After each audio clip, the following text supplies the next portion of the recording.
you know, the concept of Amen Brother came about pretty quickly, I think. Drum beat is what we used to describe back then as it was just a boogaloo. It's still kind of a mystery to me, but the fact is that so many people seem to have, you know, got a hold of it and started using it on a lot of stuff. And it was out of a necessity of having a B-side of for the single, and that's the concept of it and everything. Kind of came out because, you know, we had an A-side, we had the A-side of the single, so you got to have a B-side. So you said, you know, during these last few years, you had known about the Amen break. Yes. Is there anything else before you died that you really was into, or or you know, was there stuff that you got into that you wasn't necessarily, or was it really just the Amen break that? The Amen break was pretty much kicked him into another level because he was excited about it. As far as performing, he really hadn't performed much since, like I said, probably 99 or 2000. His passion at that time was just getting to New Orleans once a year for the Jazz Festival, then getting to Virginia for my mom's birthday. Those might be the only 2 trips he'd take each year. You know, other than that, I used to always tell him, say, man, we ain't gonna pick your drums up. You know, because I used to be with him when I first came to Atlanta. I would be with him, help him load the drums up, go with him to the gigs, load them back up, gone on home. But he was playing pretty much regularly. And like I said, this was the late 70s, early 80s. But as far as anything else in regards to that, I can't say. I always, for some reason, loved music. My mama said when I was a little boy, I just loved listening to radio. Back in the day, you go visit, everybody had old pianos, and we'd go to the house, and she said, I'd go straight to the piano. Mom, I want to, so anyway, I started taking piano lessons about 5 years old. Then I started hearing the bands like Basie and stuff in the 40s. And first time I heard saxophone, tenor saxophone, I just wanted to play saxophone.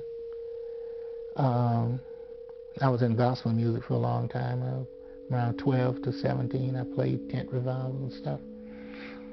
I don't know why. I don't know what influenced me. Maybe it was just poverty. Maybe it was wanting to be different. Maybe it was to have something I could do that everybody else couldn't do. Because, I mean, we were struggling down here. It was just something in me, man. I really can't explain. I just loved it. I mean, you take people like Wynton Marsalis and all those people who are just geniuses. They probably would sound more credible coming from people like that, people who've been able to sustain themselves. But it was just a burning in me. It was like playing football. It was just something I loved to do, and I couldn't stop doing it. I mean, I just couldn't stop. I wanted to do traditional things, you know, and go to college, and everybody was coming band teachers. I said, man, I'm not going to be no damn band teacher. You know, that's not making any sense to me. I want to play. I want to be on the road with guys with processors and junkies and shit. I ain't gonna play teaching no 12-year-old how to play a trumpet. And that was kind of stupid in those days because those were the legitimate jobs. That's how you got a wife and stuff. I love sampling music. Yeah. But sure. I mean, so you're cool with people sure. doing this breakbeat? Sure. That's my opinion. I don't care. Do you know what I care about? I want to make this house payment in a few days. You know what I mean? Well, that 50-year-old woman around the corner, is she really serious?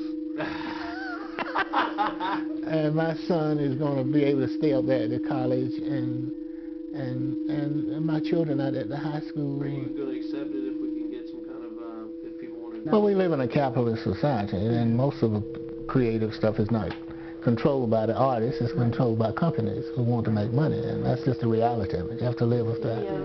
They want to make dough, and if you can't make dough, your ass is out the dough. It's just simple. So, basically, you got the publishing to it, and you've seen some money and everything over the years, but it was mostly for Color and Father. When did you first learn about Amen Brothers, any kind of success that it had had? Being out of the music business and being active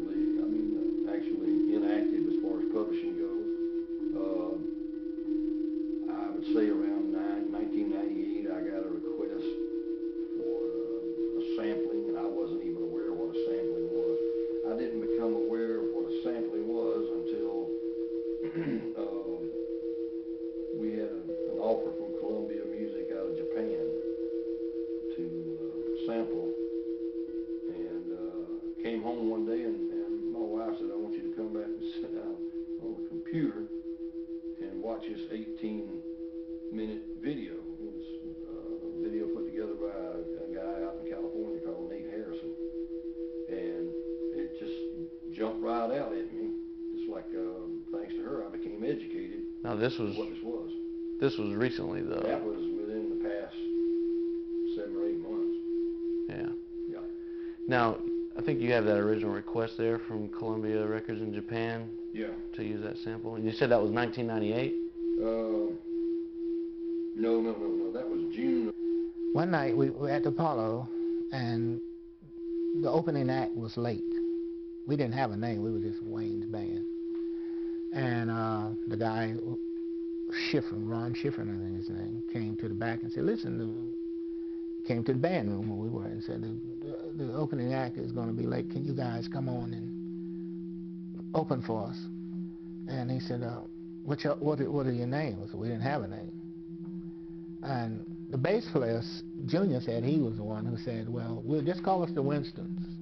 So I think that's what, he just happened to have a cigarette in his hand. That's where that came from. I'm sorry, what? Did she show you that documentary before Joey got in contact? Yeah.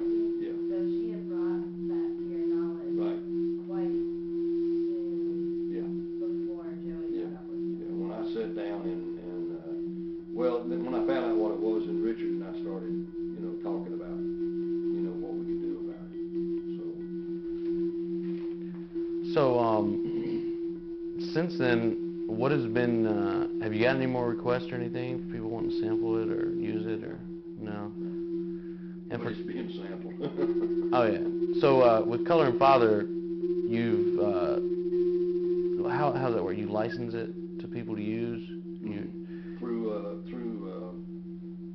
Harry Fox Agency in New York. Are you aware that Bob Maresca, the guy that owns the rest of the Metro Media's estate, Master Tapes, he licensed it out too, I think.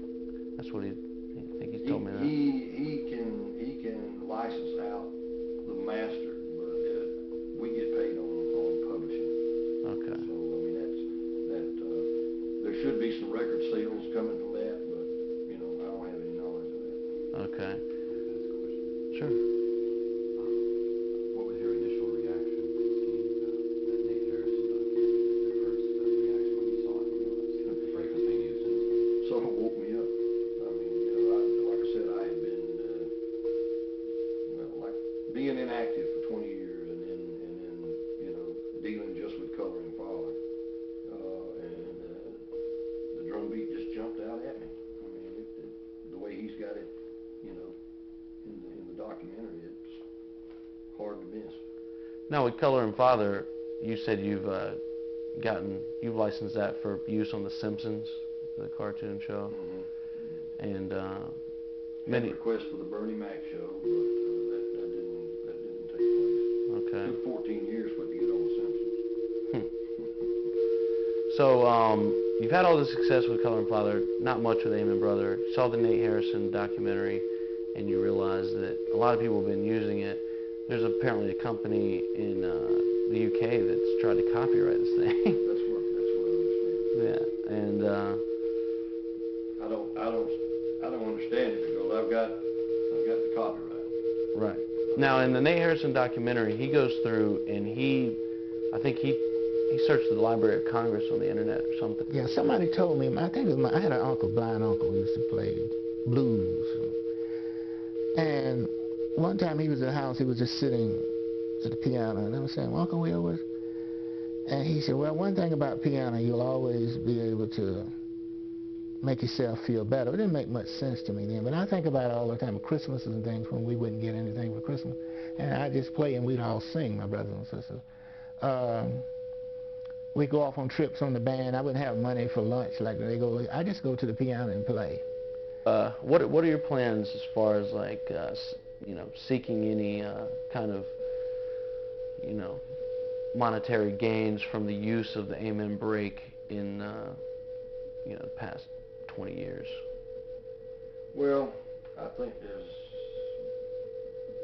right now I've got a team of attorneys, which Music is everywhere, and I don't want to philosophical about it, but you know, you can hear music indoors. And we sat around in the house, and we didn't hardly ever have a radio, so you can hear music everywhere. Especially when you're hungry, because you be hearing shit. Oh, yeah. Being used, like different commercials. Once you hear the drum beat, it jumps out at you. So you didn't recognize it at first, though. But then once you listened to it a couple times, maybe on the internet, now when you said you just saw a Nissan Altima commercial. Which I feel strongly that it's there. Yeah, I mean, so it jumped out at you when you heard it on that commercial. Yeah. There's a local radio station in town that I talked with a friend of mine that works there, and I hear it on a lot of their promos, just over and over and over. And they use 3 different companies that provide this. So I'm trying to find out who these companies are. Are they willing to give up that information? I don't think it'd be any problem. Okay. So also the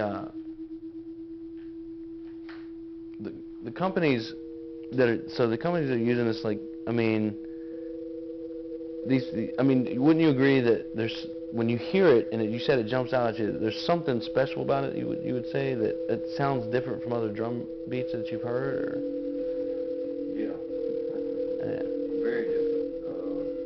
I mean, it's so recognizable.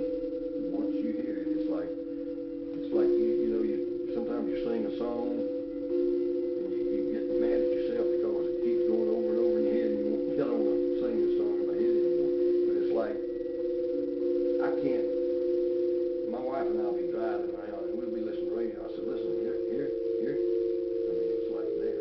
Yeah, and I mean, even when it's pitched down or up or different speeds, it just sticks out at you. Yeah.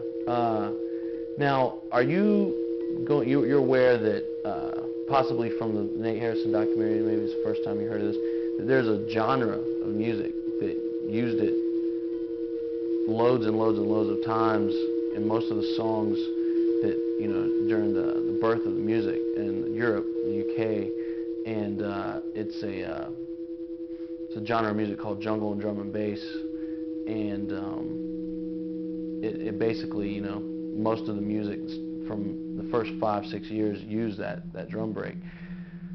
But you're also aware that a lot of those people haven't really made any serious money off of the music that they've put out that use the break. Right. So from my conversations with you before, you seem to be more interested in going after the corporations that are using it on TV commercials and you know, real money.